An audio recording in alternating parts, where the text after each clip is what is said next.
Señoras y señores, tengan ustedes una cordial bienvenida, como siempre, a debates, a entrevistas en GS Noticias y Montería Radio 38 grados. Gracias por acompañarnos, por estar conectados a través de todas nuestras redes sociales. Este es el espacio que utilizamos para entrevistas, para contextualizar y explicar temas que son de interés general. Y este sí que es uno de los temas que ustedes saben que nos apasionan y que no la dejamos caer, y tiene que ver con el tema de educación. Y cuando hablamos de educación es formación de una sociedad. Hablamos de formación y oportunidades especialmente para los chicos que están ya esperando para salir de bachillerato o que están buscando una oportunidad para ingresar a la universidad pública. Por eso está con nosotros nuevamente el presidente del Sistema Universitario Estatal en Colombia, en el Caribe, rector de la universidad de este departamento, el doctor Jairo Torres Oviedo, a quien le agradecemos mucho. Doctor Jairo, bienvenido nuevamente a esta su casa periodística. Muchas gracias. Muy buenos días a ti, Gustavo, por supuesto, a todos quienes nos sintonizan en este momento.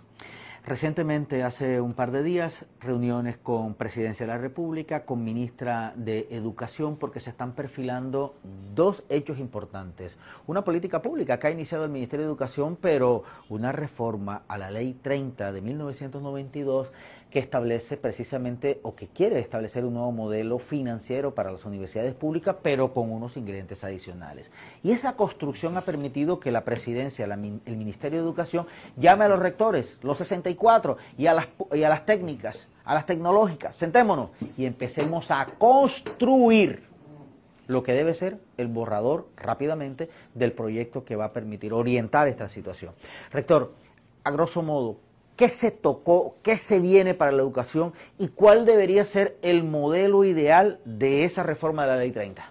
Mire, Gustavo, aquí hay un contexto que es importante referenciarlo como punto de partida para tener un análisis comprensivo de estas complejidades y sobre todo de la hoja de ruta que el gobierno se ha trazado en materia de educación superior. Y es que en el Plan Nacional de Desarrollo, denominado Colombia Potencia Mundial de la Vida, que ya fue aprobado en el Congreso de la República y que pues, es la hoja de ruta con el cual este gobierno pues, va a trabajar en los próximos 4 años. En el componente de educación, pues se establecen unas apuestas ambiciosas y transformadoras. Una de ellas tiene que ver con la educación superior como un derecho fundamental, de carácter progresivo. ¿Qué significa la educación superior como un derecho fundamental progresivo? Pues que llegue a todos los jóvenes de Colombia. Ese es un avance importante, como sucede en los países hoy desarrollados. Yo acabo de venir de Alemania, conociendo el modelo de educación de Alemania. Y en Alemania la educación es gratuita y es pública, en todos los niveles. Y Alemania tiene 300 universidades y tiene una cobertura de 3 millones de jóvenes, o sea, una cobertura universal. O sea, la educación superior, técnica y tecnológica en Alemania le llega a todos los jóvenes por igual, independientemente de la condición social, étnica, religiosa. Ese es un derecho. Eso es lo que define un derecho, que todo el mundo tenga acceso a él. Ya es libertad del sujeto acceder o no acceder al derecho, pero sobre ello no existe ningún impedimento. Colombia tiene que transitar hacia allá. Hoy, la Ley 30 del año 92, que es la que rige la educación superior, no establece la educación como un derecho fundamental, sino como un servicio público. Y aquí es bueno aclarar para quienes me están escuchando, que esto sigue para ser ejercicio pedagógico. No siempre un servicio público lo presta el Estado. No siempre un servicio público lo presta el Estado. ¿Sí? Hay servicios públicos que lo presta un particular. En el caso de la educación, el sistema de educación superior como servicio público está soportado en un sistema mixto. Es decir, lo presta el Estado y lo prestan los particulares, que son las universidades privadas y las universidades públicas. Entonces, es importante tener en cuenta eso. ¿Qué plantea entonces, o cuál es la apuesta del gobierno en ese sentido? Es, hombre, que la educación no sea un servicio, sino sea un derecho. Y que el Estado debe garantizar ese derecho. Hacia allá vamos, ¿no? De ahí entonces se desprende la constitución o la conformación o la estructuración de una nueva ley de educación superior. Ese es un punto del debate hoy, ¿cierto? Un punto del debate. Y por otro lado, mientras avanzamos en una reforma, es como le garantizamos a las universidades públicas una sostenibilidad financiera y cómo avanzamos en ampliación de cobertura. Nosotros desde el sistema universitario estatal hemos sido claros en las estadísticas. Hoy la cobertura en Colombia es del 56%, que está soportado en ese sistema mixto, que presta la educación como servicio público. El 46% no tiene acceso a ese servicio público. Ese 46% equivale a 2 millones de jóvenes en Colombia que hoy no tienen acceso a ese derecho fundamental.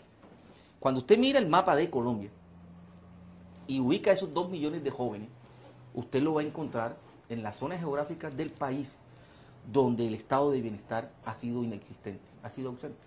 Me refiero al Caribe, me refiero al Pacífico y me refiero al sur del país. Y que coincide que son las zonas más convulsionadas en términos de violencia, de conflictos, etc. Si usted mira el Caribe, los departamentos del Caribe, de Córdoba hasta La Guajira, va a encontrar que el promedio de cobertura está por debajo del 20%.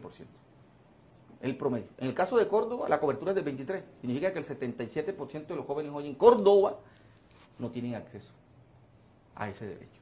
Entonces, por supuesto, cuando nosotros vemos que la mirada del gobierno es decir, hay que llegar con ese derecho a esa población inmensa de jóvenes que hoy no tienen acceso a él y que en la práctica se convierten en actores fáciles del conflicto, que es lo más complejo aquí, Gustavo, y usted sabe que yo he sido reiterativo en eso cuando digo, en Córdoba hay una cobertura del 23%, el 77% de los jóvenes no tienen acceso de derecho. ¿Qué pasa con ese 77% de jóvenes? Yo lo he definido como una especie de ejército de reserva para la guerra. ¿Y en Córdoba están concentrados? Pues en la complejidad territorial de este departamento. Entonces, en ese sentido, nosotros nos identificamos con esa apuesta. Esa es una apuesta sensata, es una apuesta que responde a la conformación y la constitución de un Estado moderno. Un Estado moderno tiene que avanzar en la realización de derechos. Sin acceso a derechos no hay dignidad humana y sin esa dignidad humana que la garantizan los derechos, no podemos hablar de justicia social. Creo que ahí hay un propósito, digamos, profundo de transformación y de realización de una sociedad. Y creo que el conjunto de la sociedad colombiana coincide en eso. Sí, coincide en eso. Entonces, ¿qué planteamos en esa reunión de hace un par de días con el presidente? Les planteábamos este diagnóstico que estoy haciendo aquí. Yo hacía ese diagnóstico al presidente, pues tuve la vocería de los 34 rectores. Y el presidente coincide en él. Y el presidente reconoce que ya vamos a tener un año de gobierno y no se amplió cobertura. Yo he venido señalando eso pues en los últimos años. No hay cobertura. No hay cobertura. Pues, ¿cuáles eran las estrategias? Nosotros desde el SUBE le presentamos al gobierno en marzo una estrategia de cómo avanzar en cobertura, cómo llevar de esos 2 millones que están por fuera del acceso a ese derecho al sistema para que disfruten de ese derecho y lo que ese derecho significa en la práctica cuando quienes acceden, el efecto que genera en términos de transformación y de movilidad social. Que Gustavo vea, si una sociedad no se educa, si la educación no se masifica, no se democratiza, una sociedad no se va a transformar. El gran problema de la sociedad colombiana en términos de su subdesarrollo está anclado allí, en la falta de acceso al conocimiento, sobre todo de los jóvenes. Es que los jóvenes es la generación del presente. Los jóvenes son los que darán cuenta en las décadas que siguen precisamente de las transformaciones de este país. Entonces a esos jóvenes hay que llegarles con oportunidades, hay que integrarlos a la sociedad, hay que ampliarles su visión del mundo y eso lo hace posible la educación. Sin ello cualquier intento de desarrollo va a ser frustrado. Pero nosotros en la historia de Colombia hemos persistido en lógicas totalmente opuestas y nos vamos a encontrar siempre con grandes muros que nos limitan y nos impiden trascender y avanzar. Entonces, le hicimos ese diagnóstico al presidente. Y una de las propuestas que nosotros presentamos es, vea, presidente, eso fue en marzo, en la última reunión en la Casa de Nariño. Nosotros podemos hacer un esfuerzo, nosotros que en las universidades públicas y las 31 instituciones técnicas y tecnológicas públicas que dan educación técnica y tecnológica, de un crecimiento de 5% anual, 20% en el cuatrenio por universidad. Eso significa que las 34 universidades podemos generar 130.000 nuevos cupos. Y las 31 instituciones técnicas y tecnológicas, haciendo el mismo esfuerzo, pueden generar 130.000 cupos. Serían 260.000 cupos. O sea, el 50% de la meta de 500.000. Y las universidades privadas que tienen arraigo en los territorios, hablamos de unos 60.000. Estaríamos hablando de unos 300.000. Y que paralelo a eso pudiésemos avanzar en la construcción de la sede regional, que eso amerita pues un tiempo mucho más prudente, mucho más extenso, porque pues legalizar los terrenos, etcétera, los proyectos, las infraestructuras. Pero digamos ese era como el modelo que nosotros en su momento le presentamos al gobierno del presidente Petro y al Ministerio de Educación. Mira, aquí hay una propuesta nuestra del SUBE, desde la experiencia que nosotros tenemos por tener presencia en los territorios, conocemos nuestros territorios, sabemos cómo podemos generar unas estrategias de ampliación de cobertura. ¿sí? Pues desafortunadamente en eso no se avanzó.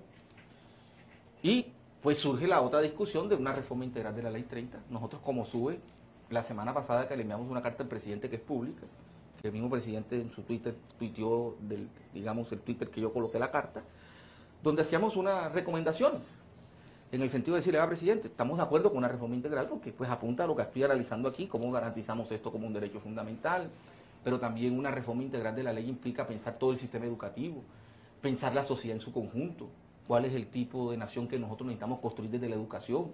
Eso implica involucrar a todos los actores del sector de la educación, a los actores organizados de la sociedad civil, es decir, eso requiere un cronograma, requiere una metodología, requiere unos tiempos que nos permita desde la sociedad y desde los actores construir un proyecto profundo, amplio, que condense, digamos, el sentimiento de Colombia como sociedad en términos de la educación, para poderlo radicar al Congreso, y el Congreso pues generará otro debate. Serán dos escenarios de debate, la construcción y el escenario de deliberación en el Congreso.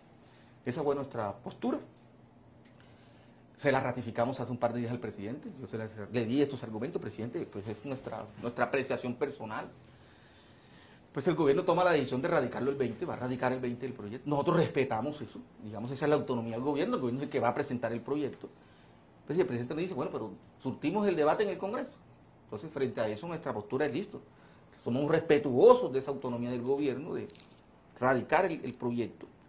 Y en el Congreso daremos las discusiones, porque por supuesto el Congreso tiene que abrir el escenario para que todos esos actores pues sean escuchados allá, y allá podamos deliberar alrededor de una ley general de educación superior, ¿sí? De una ley, una reforma integral.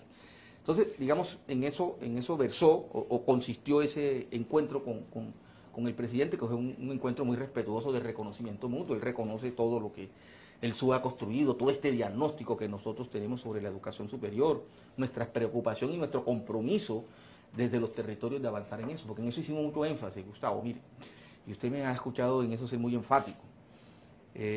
Cualquier mirada de desarrollo en Colombia tiene que mirar hacia la región. Colombia ha sido construida desde una mirada de desarrollo de manera muy inequitativa. Somos una sociedad desigual, somos una de las sociedades más desiguales del mundo. Pero cuando tú miras el contexto nuestro, las desigualdades en el territorio son inmensas, porque el desarrollo aquí ha gravitado alrededor del centro y el resto del país ha sido ausente realmente del desarrollo. Entonces esas complejidades tienen que tratar de ser reducidas, esas brechas tienen que ir, digamos, cerrándose, y esas brechas se cierran cuando se construyen reformas o se hacen leyes que integren al país, leyes que sean pensadas para el conjunto del país, pero también pensando en los más vulnerables del país, como esos que son vulnerables, que hoy están excluidos y marginados de los beneficios del desarrollo, se integran al desarrollo. Es la forma como podemos dignificar esta sociedad. Entonces, una ley como una ley de general de educación en términos de educación superior tiene que integrar al país. Integrar al país significa que la cobertura, o digamos el indicador de cobertura más bajo hoy, está en esas regiones del país que han sido históricamente marginadas, excluidas e invisibles. ¿Cómo llegamos allá? Pero también eso implica vincular a los actores de la institucionalidad territorial, que no pueden ser ausentes del desarrollo. Estos departamentos como los nuestros, el liderazgo de las gobernaciones, del alcalde, tiene que ser fundamental, como sucede en otras regiones del país. ¿Cómo se integra? Porque son los jóvenes de nuestro territorio. Entonces, si hay un esfuerzo del Estado en materia de garantizar el derecho a la educación como un derecho fundamental, de llegarle a los jóvenes, esas zonas rurales dispersas, marginadas, excluidas, dentro de nuestro propio departamento, cómo se integran ahí los entes territoriales, cómo se integran las alcaldías, cómo se integra la gobernación, cómo se integra el Estado central. Y ese derecho lo viabilizamos, ese derecho lo realizamos. Eso hará parte de la discusión, digamos, en esa reforma integral de la Ley 30. Entonces, esa es la discusión. Nosotros hemos dicho, tiene que ser una discusión de país, porque es la educación es que es transversal. Para mí, Gustavo, mire, para mí, en mi concepto, y se lo dije al presidente, la reforma más importante de su gobierno es la Ley de Educación Superior. Para mí, por lo que significa la educación.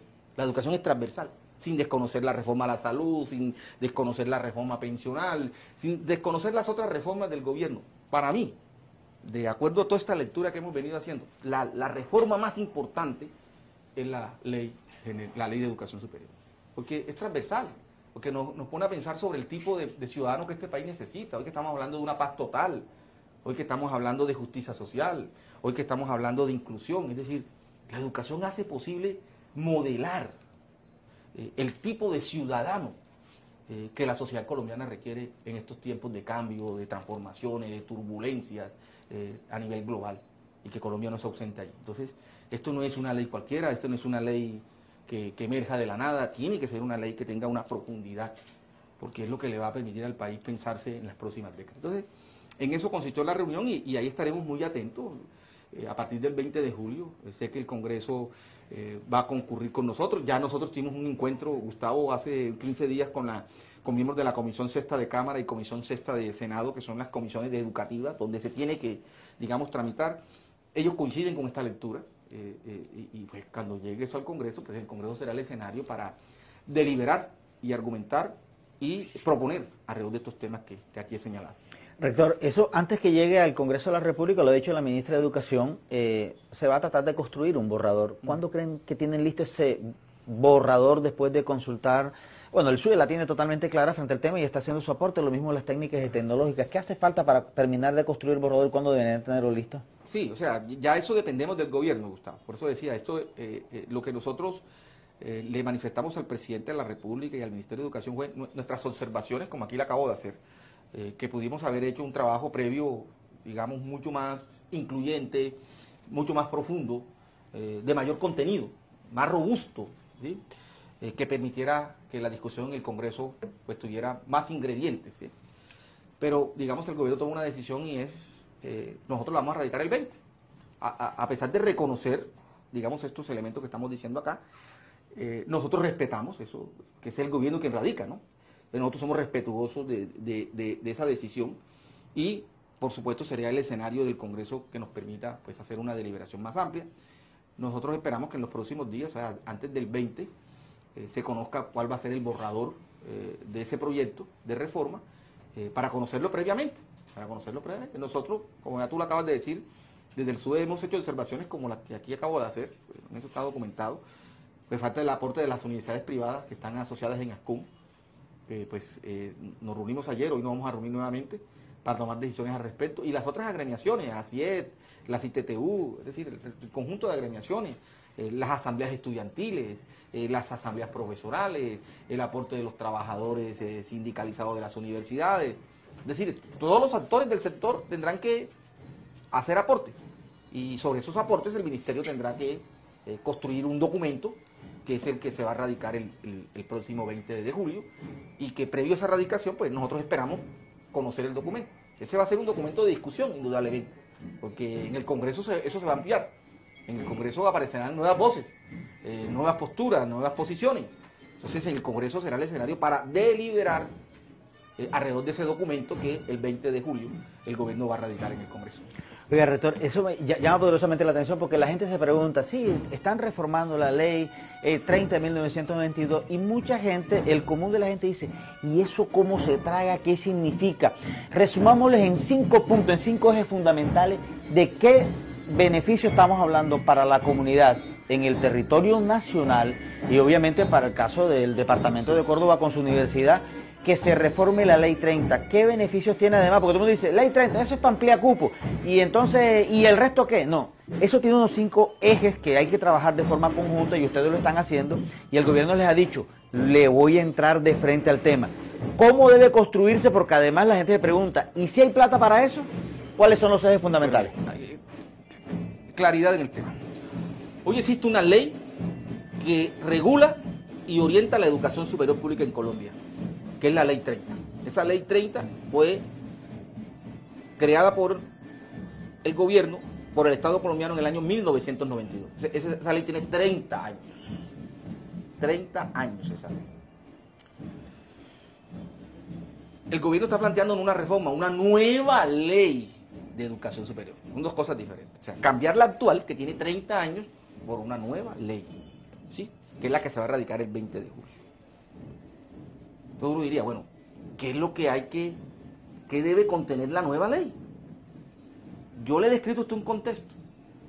Por ejemplo, cuando uno compara los modelos educativos a nivel superior del mundo desarrollado con nosotros, usted me dirá, bueno, pero ¿por qué compara? Pues yo he tenido la oportunidad, Gustavo, afortunadamente, de conocer los modelos educativos más desarrollados del mundo y conocerlos en lectura y ir allá. el modelo finlandés, el modelo alemán, el modelo, por ejemplo, que tiene Israel, la mayor parte del modelo europeo, ¿sí? Si se quiere el modelo de los tigres asiáticos, el modelo de Singapur, el modelo de Japón. Países que hace 50, 60 años estaban en condiciones quizás iguales o peores a como estamos nosotros hoy en Colombia. ¿Qué hicieron ellos? Reformaron su sistema educativo. De ahí partió su visión de desarrollo. De ahí partió la construcción de una hoja de ruta del desarrollo de estos países. Por eso lo decía, para mí esta es la ley más importante del gobierno del presidente Petro, porque es la que sienta las bases de la construcción de una nación moderna. Y eso se logra es a través de la educación. Entonces eso es muy importante. Entonces uno diría, bueno, ¿qué es lo que ha pasado en estos 30 años que se quiere reformar o se quiere cambiar esta ley? Como por ejemplo ahora el sistema de salud. Se presentó una ley, bueno, pero ¿por qué se quiere cambiar el sistema de salud por un nuevo sistema de salud?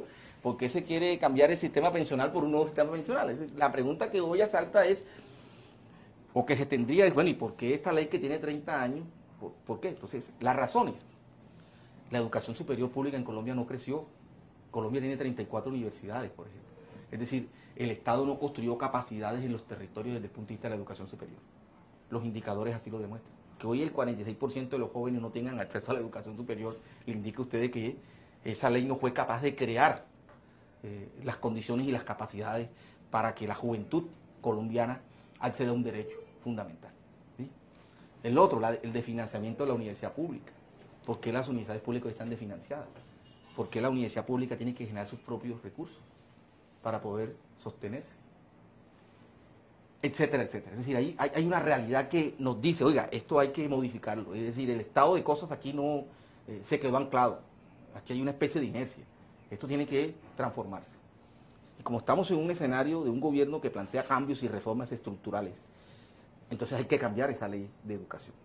Obviamente habrán cosas en esa ley actual que son favorables y que permanecerán. Por ejemplo, una de ellas es el tema de la autonomía universitaria. Cómo la autonomía universitaria la fortalecemos. Es que la autonomía universitaria es una reivindicación desde la reforma de Córdoba en Argentina, de hace décadas.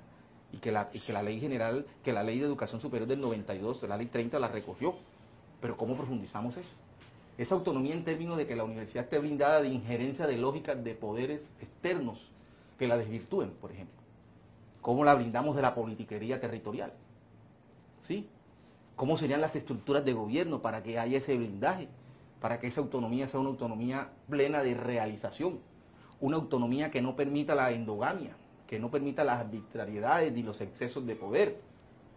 Cómo esa autonomía también tiene regulaciones. Es decir, eso hace parte de una discusión. Porque en estos 30 años hemos visto que esa autonomía en algunas universidades ha sido útil para pensarse ella misma, pero en otras esa autonomía ha sido manoseada y ha sido desvirtuada. ¿Sí? Muchas universidades territoriales son cooptadas por los intereses de la politiquería, que han hecho de la esfera pública su empresa privada. Cómo las universidades públicas están al margen de ese manoseo de la politiquería regional. Entonces, esas son discusiones que hay que plantearse en el marco de esta reforma. Sí, si esa autonomía que se construyó allí en la Ley 30 del 92, que hay que mejorar de ella. El gobierno universitario. ¿Sí? Entonces, hay muchas cosas que hay que pensar allí. Entonces, digamos, un elemento central en esta nueva ley, y esto es lo más importante, Gustavo, que le decía al principio. Hoy la Ley 30 establece la educación como un servicio público.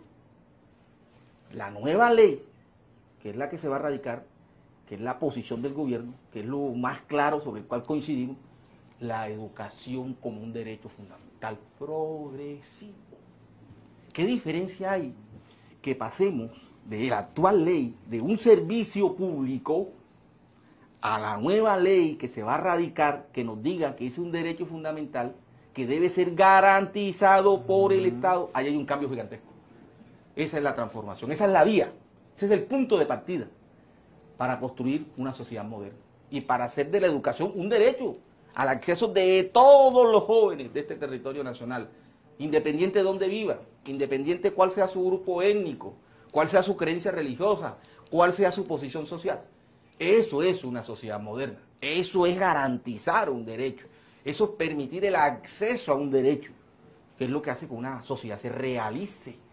Entonces, ahí hay un punto de partida que es inmenso Y ya el contenido hará parte de la discusión y lo conoceremos cuando se presente el borrador y hay que nutrirlo. Entonces creo que la discusión está planteada. Incluso yo le he dicho, Gustavo, y aquí lo voy a ratificar. Para mí, una ley de educación superior debe repensar todo el sistema educativo en Colombia. El sistema educativo en Colombia es disperso. Está el preescolar, la básica, la media, la técnica, la tecnológica, el SENA. Es una concha de retazo. ¿Cómo integramos todo un sistema? Como pasa en los modelos desarrollados, donde hay un sistema integrado que cuando llega al nivel superior, pues ya está decantado. Acá no funciona así. Entonces creo que eso debe ser parte de la discusión en esta ley, en esta discusión de la ley, y es cómo pensamos un sistema educativo que esté integrado realmente, que se integre realmente. Otra discusión, ¿qué va a pasar con los privados? Porque en la lógica del gobierno, si pasamos de un servicio público a un derecho fundamental progresivo, la lógica privada es inexistente. Entonces, esa es otra discusión que va a ser muy profunda en este debate. ¿Qué va a pasar allí? ¿Qué va a pasar allí? ¿Sí? Entonces, ahí va a haber toda esa discusión alrededor del neoliberalismo, porque recuerde usted que la Ley 30 nace en el año 92. En el año 91 creamos la Constitución Política, que es una constitución garantista, pero en el año 90 el mundo se ha dividido, porque en el año 89 cayó el muro de Berlín, y el muro de Berlín era el símbolo de la división del mundo, entre el mundo capitalista y el mundo comunista. Con la caída del mundo de Berlín, que es un elemento simbólico para interpretar esto, se habla de un mundo global. Y dentro de ese mundo global se habla de un solo modelo económico, que es el capitalismo. Y el capitalismo con una concepción neoliberal, las libres fuerzas del mercado. El bienestar social lo garantiza el laissez-faire, laissez-passer, la libre iniciativa privada. Y bajo esa concepción hablamos de servicios públicos. Significa entonces que las condiciones de bienestar no las garantiza solamente el Estado, la garantiza la iniciativa privada. De ahí entonces que la salud también la prestan los particulares, la educación la prestan los particulares, los servicios públicos los prestan los particulares. Esa es la lógica con que se emergió el año 90. ¿Sí? Recuerda usted la famosa teoría de Francis Fukuyama, en aquel libro que se llama El fin de la historia y el último hombre. Cuando Fukuyama dice, hemos llegado al máximo estadio de evolución de la humanidad. Luego del capitalismo no vendrá ningún otro modelo de sociedad. Y ese fue el paradigma que ya está en crisis, porque se demostró que el estado de bienestar no es garantizado plenamente por la iniciativa privada, que necesitamos que exista un Estado. Y eso es lo que ha pasado en los países desarrollados. En los países desarrollados el Estado asume el bienestar social como derecho fundamental. Entonces la educación tiene que garantizar el Estado. ¿Qué pasó en Colombia en estos últimos 30 años? El Estado se excluyó, el Estado no fue responsable y miren los indicadores que yo le estoy mostrando a usted. ¿Por qué? Porque el Estado no asumió su responsabilidad sobre eso. Igualmente en otros aspectos del bienestar. Por eso somos una sociedad inequitativa. Entonces, ¿cómo se corrige eso? Con reforma. Como el Estado asume su rol central, no quiere decir que se excluya a la iniciativa privada, porque esa no es la idea, pero sí tiene el Estado unas responsabilidades que no puede delegar, que son fundamentales para el orden social, que son fundamentales para el equilibrio social, que en consecuencia esa responsabilidad tiene que asumir. Entonces, esa va a ser una discusión muy fuerte, profunda, amplia, de pasar de una concepción de servicio público a una concepción de un derecho fundamental progresivo garantizado por el Estado. Ahí cambia el enfoque. Eso va a ser la línea de discusión. Rector, pero ¿cómo incluimos ahí entonces al sector privado cuando hay otras connotaciones que el sector privado se mueve de una forma totalmente diferente? Por eso es la discusión. Y la posición mía aquí, Gustavo, es bien interesante porque recuerde que yo hoy soy el presidente del Sistema Unitario Estatal, pero soy el vicepresidente de ASCUM. O sea, yo represento el sistema mixto de educación superior en Colombia. Entonces lo que nosotros hemos dicho es que ese sistema mixto no puede desconocerse. Tenemos que repartir de reconocimiento ese sistema mixto. Que eso tenga regulaciones, esa es otra discusión. Pero no es, digamos, de un tajo decir, es que aquí no contamos con lo privado, porque es desconocer quienes también han contribuido pues, en la realización, digamos, de este derecho, que han contribuido, digamos, en esa ausencia de Estado, porque eso es lo otro. Si el Estado hubiese asumido esto desde el principio, pues la realidad fuera otra. Es decir, hoy tuviéramos un sistema de educación pública muy robusto, muy fuerte, masificado, amplio, pero eso no fue lo que pasó en estos 30 años. El Estado se redujo, se limitó, no desarrolló capacidades en ese sentido. Por supuesto, la iniciativa privada entró y copó espacios y hoy son un actor importante que no se puede desconocer. Entonces, esa va a ser una discusión. Yo soy un convencido de que hay que partir de ese reconocimiento del sistema mixto. Obviamente habría que regularlo, ¿de qué manera? Sí, porque también esto ha generado discusiones alrededor de que pues hoy, si bien es cierto, las universidades privadas son sin ánimo de lucro, pero pues de qué manera también han contribuido ellas a, pues, a la realización y a la ampliación de este derecho. En fin, eso va a ser parte de la discusión, pues las universidades privadas van a tener sus argumentos y van a tener su defensa frente a eso, como también lo público. Va a ser un debate interesante, Gustavo, y ese debate pues se llevará a cabo en el Congreso. Ese va a ser el escenario donde vamos a debatir cuál es la ley de educación superior que Colombia hoy necesita y que debe proyectarnos en los próximos años. Y la idea es que haya una construcción efectiva de todo un proyecto que permita afinar una ley con todos los actores. Y bien lo ha dicho el doctor Jairo Torres, no está definida, no está dada la última palabra, porque de eso se trata. Así funcionan las democracias. Proyecto, y tiene que haber un órgano que discuta, en este caso el legislativo, con todos los actores y que haya una proposición conjunta que permita construir, ojalá, un mejor modelo, como se está planteando. A esto hay que mirarle aristas, quítense el tema político, estoy hablando directamente a los congresistas. Esto no le pongan color político ni ideología, que lo voy a aprobar porque este es de izquierda, de derecha, no. Esto, concientícense que hay una necesidad sentida y que los tiempos van cambiando. Eso es como el que estudia. Pregrado necesita actualizar conocimiento. ¿Y cómo lo actualiza? Con una especialización. Y luego con un doctorado. Y luego con una maestría. Vas actualizando conocimiento. El que no actualiza conocimiento se va quedando en el tiempo. Exactamente pasó lo mismo con la reforma. Con la ley 30 mejor. Ahora hay que reformarla integralmente buscando mejores estándares. Las cosas han cambiado y hay que buscar unos mejores caminos. Rector, ya ustedes han tocado, digo ustedes porque todo el sistema universitario estatal lo ha hecho, a todos los congresistas en las regiones. ¿Hay buen ambiente en del proyecto? Por lo menos la esencia del proyecto tiene buen ambiente y receptividad. Mire, Gustavo, el Congreso siempre ha sido muy proclive a la educación. O sea, y lo digo yo por la experiencia de los últimos años como presidente del SUBE. Digamos, cuando uno habla sobre los temas educativos con los congresistas, hay una apertura y una disposición. Y usted lo acaba de decir. La educación debe ser el centro sobre el cual se pueda pensar Colombia como sociedad. La educación debe ser el centro sobre el cual se deba pensar Colombia como una nación incluyente, integrada, donde nos podamos reconocer todos. De ahí entonces la importancia de la educación. Y el Congreso está abierto a eso. Esto no puede tener ningún tipo de sesgos, ¿sí? Debe pensarse en Colombia. ¿Cuál es el modelo, cuál es el proyecto de educación que Colombia hoy demanda y necesita para poder reducir inequidades, para poder cerrar brechas de desigualdad social entre sectores sociales y entre regiones del país? Entonces, este va a ser un debate interesante y yo sé que el Congreso lo va a asumir con toda la apertura, como corresponde a un debate de esta naturaleza, y allí pues, tendrá que primar argumentos y propuestas constructivas. Y al final, y que es lo que esperamos, pues podamos construir entre todos, porque esto es lo que se requiere aquí, un proyecto de ley de educación superior o una ley de educación superior que le diga al país, le estamos respondiendo a Colombia, le estamos respondiendo a los jóvenes de Colombia.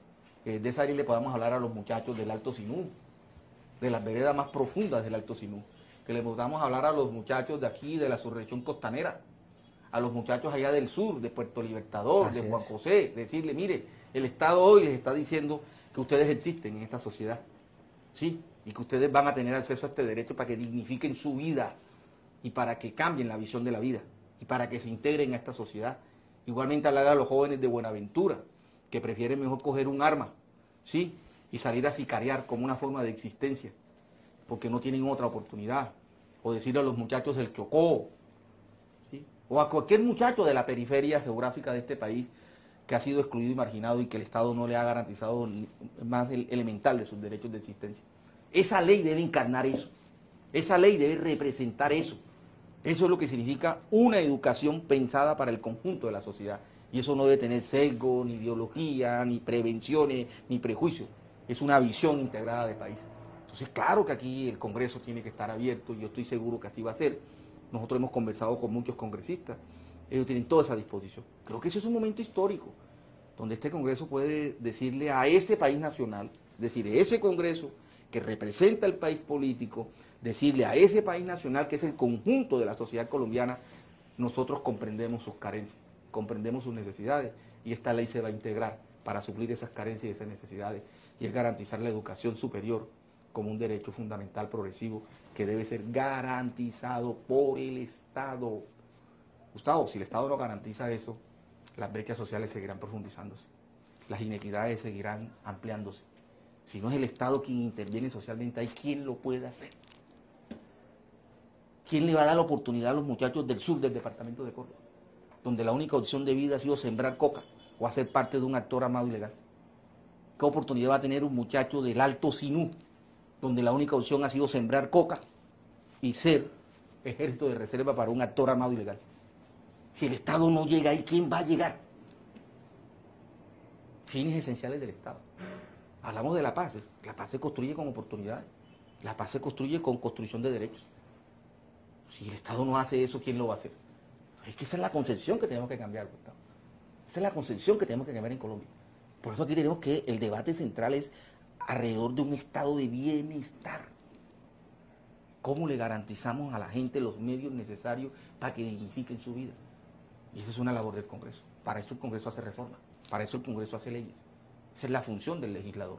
En consecuencia, yo creo que esto es lo que hay que analizar aquí, pero si a esto le metemos otros intereses, por supuesto que esto se va a distorsionar. Por ello, la posición nuestra desde el SUE es listo. Concurrimos al Congreso, gobierno. Respetamos que ustedes radiquen un proyecto, pero en el Congreso daremos los debates sobre estos temas, que es lo que nosotros estamos necesitando. Así que esto es un momento particular, esto es un momento histórico, y ahí estaremos muy atentos, y además seguir avanzando en lo que está consignado en el Plan Nacional de Desarrollo en materia de educación. Necesitamos seguir ampliando cobertura. Eso es fundamental hoy, Gustavo, eso es fundamental. Cómo llevamos la mayor cantidad de jóvenes a la educación superior, con pertinencia, con calidad, porque esa es otra discusión, es decir, no es llenar cubo por llenar cubo. Estamos hablando de una educación con pertinencia, es decir, que responda a estas dinámicas productivas, que ese muchacho que ingresa allí, pues lo que aprenda sea útil a la sociedad, le sea útil a él en términos de movilidad social y que contribuya a transformar su entorno. Eso es la pertinencia. Y la calidad es que ese muchacho cuando acceda a la educación, acceda con todas las condiciones, con buenos profesores, buena infraestructura, buenos laboratorios, acceso a tecnología. Sí, que es esa es la educación de calidad. Entonces, digamos, tenemos que seguir avanzando allí.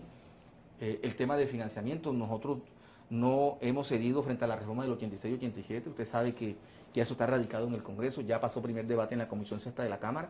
Entonces, paralelo a esa discusión de la reforma integral, vamos a preservar con las comisiones Sexta de Cámara y Senado que continuemos el trámite de la reforma del 86-87.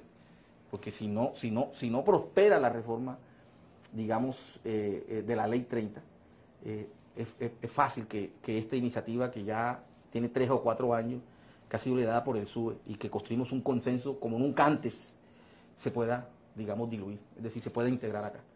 Porque usted lo sabe muy bien, como está ese Congreso hoy, es factible que demos la discusión, pero que al final pues no haya una ley. Sí, eso es factible, eso hace parte de la discusión.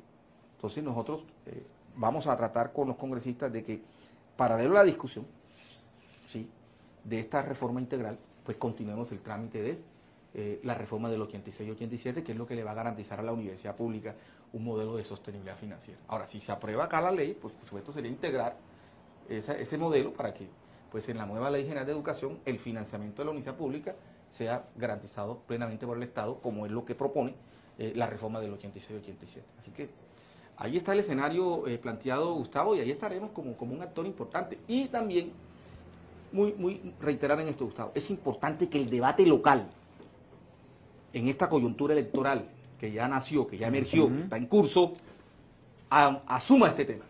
Yo hago esa invitación desde aquí, desde este espacio, Gustavo, a todos los que están aspirando a cargos de elección popular en el departamento de Córdoba, alcaldías, a la gobernación, a consejos municipales, a asambleas, a ediles. Yo los invito a que esta discusión, que es una discusión que le hemos planteado al país en los últimos 6 o 7 años, Gustavo. Yo llevo ya 6 años como presidente del sistema. Y hemos recorrido el país planteando esto. Y hoy el país habla de esto porque le hemos dado al país los insumos. Y aquí en Córdoba mucho más. Yo invito a eso, a que este tema haga parte de esa agenda de discusión pública con la que se le está hablando a los ciudadanos. Y ahí presto mi concurso para apoyar y acompañar las iniciativas que se desprenden, ¿sí?, para que la ciudadanía, los jóvenes tengan conocimiento de este tema y lo que este tema significa en la transformación de sus vidas y en la transformación de este territorio. La apuesta, por ejemplo, de regionalizar la Universidad de Córdoba, que ya es un modelo configurado. Si algún departamento en Colombia hoy tiene un modelo de cómo se puede regionalizar una universidad pública, es Córdoba. Ahí tenemos el modelo de Sagún, ¿sí?, para, digamos, integrar toda una subregión. la apuesta que tenemos desde la Universidad de Córdoba para que el Alto Sinú, ese modelo se realice allá, el sur del departamento, la zona costanera, fortalecer Montería. Como ese indicador que hoy está en un 23% en Córdoba, nosotros lo llevamos al 60%, 70%. Esas son las transformaciones sociales, estructurales. Eso es lo que mueve una sociedad, es lo que modifica el status quo de una sociedad. No es simplemente reparchando, no es simplemente lo material que se necesita, que es importante.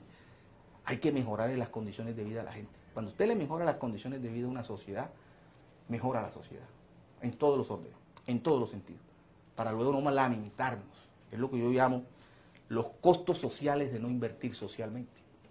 Hoy los estamos padeciendo. ¿Cómo invertimos esa lógica?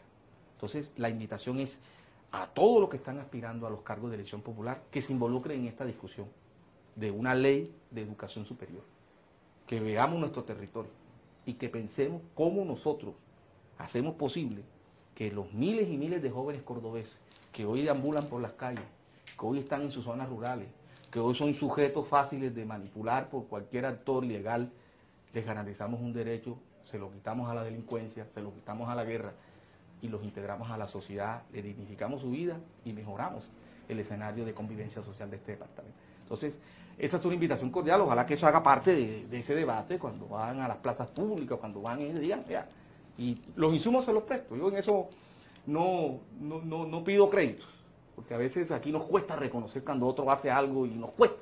Yo en eso, ahí hay libros, ahí hay columnas de opinión, hay textos, hay proyecciones, hay modelos estadísticos, todo lo que en estos últimos 7 años hemos construido y que el Ministerio asumió. Eso que el Ministerio hoy lo construimos nosotros desde el SUBE.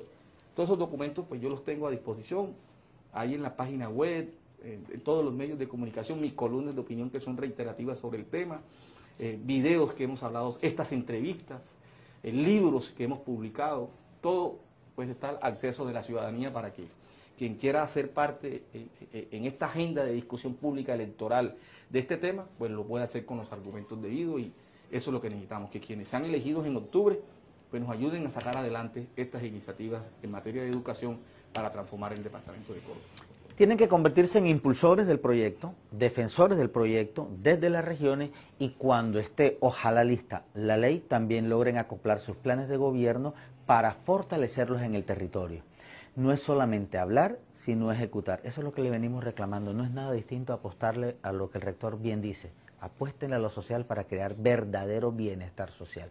Rector, ha sido usted, como siempre, muy generoso por acompañarnos, regalarnos estos minutos, hablarnos un poco de esto, porque nos muestra cuál es el camino. Y me agrada, y permítame despedirlo con este comentario que vi a la ministra lanzando una política pública desde Buenaventura, que además tiene un mensaje muy simbólico por las brechas sociales que hay, especialmente en temas de indicadores académicos, y usted bien los ha referenciado en reiteradas oportunidades. Universidad, tu territorio, que no es otra cosa distinta a la regionalización que se habló en Córdoba, que se implementó en Córdoba, que el SUE lo adoptó y que hoy es política nacional. Qué bueno, rector, muchas gracias. Mire, Gustavo, yo termino con esto.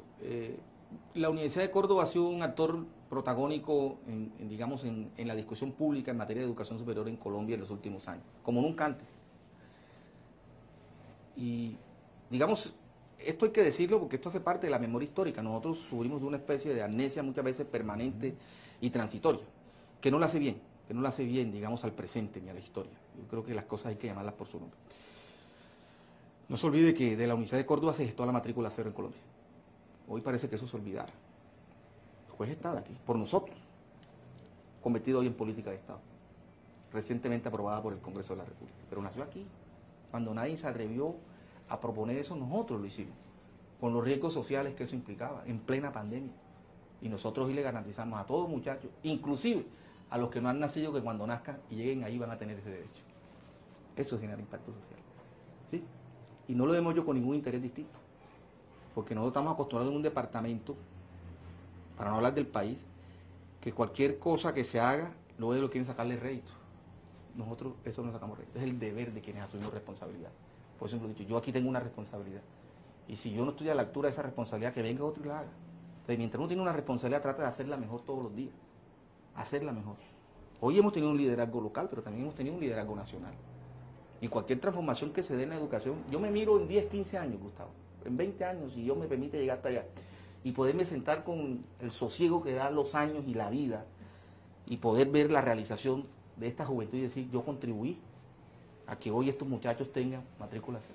Que cuando yo veo a una señora pobre, embarazada, y diga, ese niñito cuando nazca y tenga la posibilidad de estudiar y llegue a la universidad, nosotros le garantizamos matrícula cero, ¿sí? Y las condiciones de bienestar.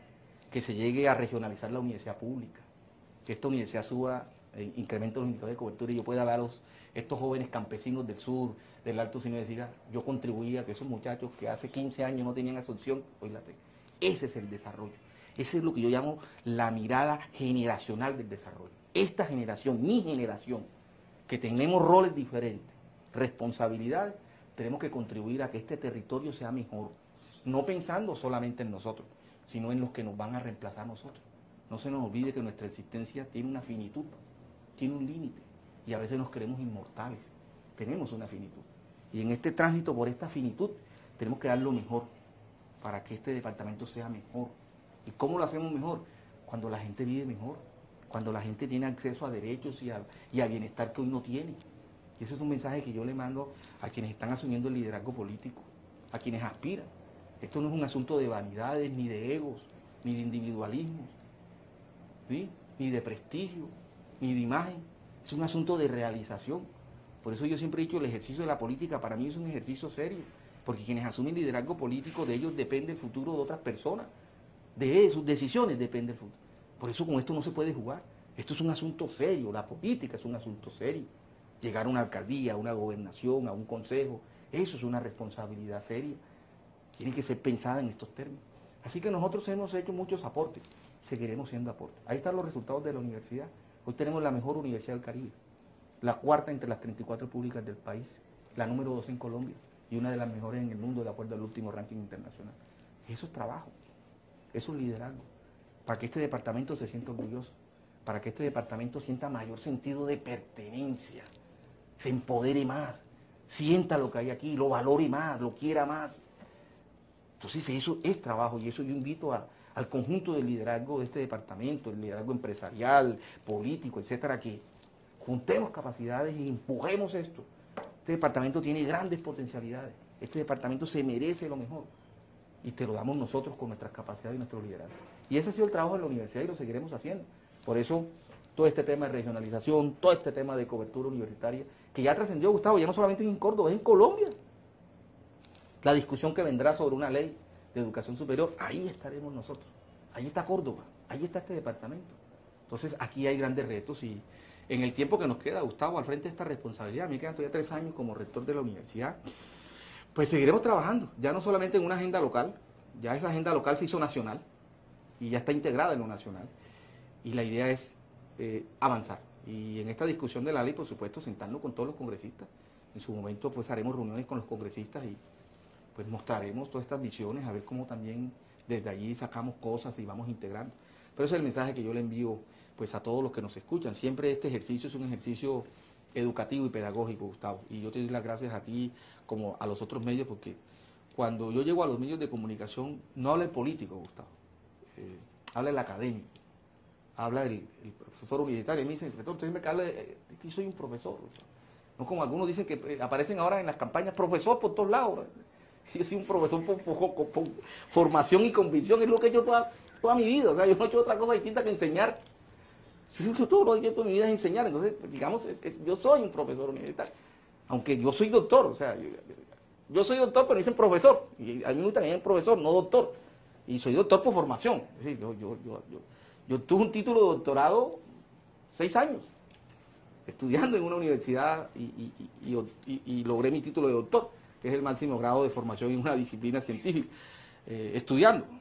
Pero me gusta que me digan profesor porque eso es lo que yo he hecho toda la vida. Entonces, en estos espacios que ustedes me abren en los medios, pues tengo que hablar con estos insumos. Lo mismo que hago en mi columna de opinión. En mi columna de opinión lo que trato es de hacer una clase sobre un tema y que quien me lea, quien me escuche, trate de entender cuál es el contenido y cuál es el mensaje, que siempre es educativo. No lleva ningún sesgo ideológico, no llega ningún dogmatismo, siempre pues abierto a que podamos discutir y profundizar y que esto llegue a la sociedad. Qué bueno que quienes nos escuchan esto les genere una enseñanza. Así sea para discutir, así sea para que diga, no estoy de acuerdo con lo que dice ese señor. Eso hace parte de la discusión. Eso es lo que uno llamaría el debate público. El debate público es eso, que la ciudadanía tenga acceso a información, no a una información, sino a multiplicidad de información. y que tenga la capacidad de digerirla, de comprenderla y formarse su propia opinión, su propio criterio. En eso consiste la democracia. Por eso estos espacios contribuyen a la democracia. Porque la democracia es pluralidad, la democracia es diversidad, no es homogeneidad, no es una visión unidimensional de las cosas, es amplitud. Y eso ustedes como medios contribuyen a que podamos hablar de democracia en esos términos. Pedagogía con el profesor Jairo Torres Oviedo, el presidente del Sistema Universitario Estatal y rector de la Universidad de Córdoba. A todos ustedes, gracias por la compañía. Feliz mañana para todos.